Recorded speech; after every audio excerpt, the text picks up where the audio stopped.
démons qu'on appelle les suceurs de sang, ils viennent très souvent à travers des animaux. Un animal qui te pique dans le sommeil. Toi-même, tu sens vraiment qu'on t'a piqué. Tu sens que ça, c'est pas un moustique. Le moustique ne pique pas comme ça. Tu as tapé, tu as dormi encore. L'homme moderne.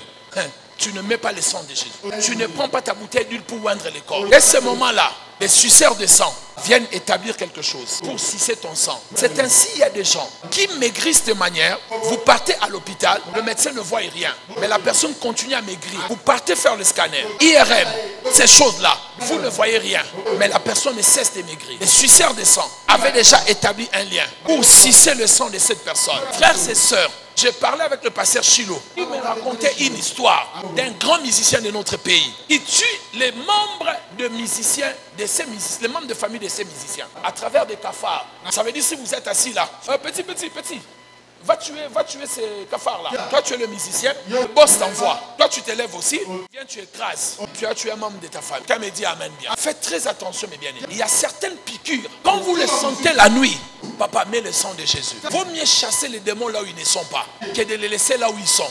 Mais même le sang de Jésus seulement. Dis seulement le sang de Jésus. Ne prie pas même prends le sang de Jésus, mets le sang. Je me couvre avec le sang. Je me baigne avec le sang. Parce que vous ne savez pas. Le scorpion est venimé. Le serpent est rusé. Il est trempe, il peut mordre. Et la morsure du serpent est la destruction. Si vous voyez des grenouilles, ce sont des ennemis qui se déplacent. Parce qu'une grenouille peut vivre dans l'eau comme il peut vivre dans le monde. Faites attention avec ces choses-là. Alors, quel genre d'animal dont vous rêvez dans vos songes? Voyez-vous des léopards? Voyez-vous des lions? Voyez-vous des loups? Qu'est-ce que vous voyez dans le rêve? Si vous voyez des crocodiles, des hippopotames, des serpents dans l'eau, ce sont des esprits des eaux qui vous contrôlent et qui vous attaquent. Si vous rêvez de tortues, c'est le ralentissement. Parce que la tortue marche doucement. Elle est en train de ralentir ta destinée. Mais voici ma conclusion. Peu importe le genre d'animal tu peux rêver, vous ne devez pas avoir peur. Parce que Jésus a donné le pouvoir à l'église. Pas seulement pour vaincre le diable en tant que diable.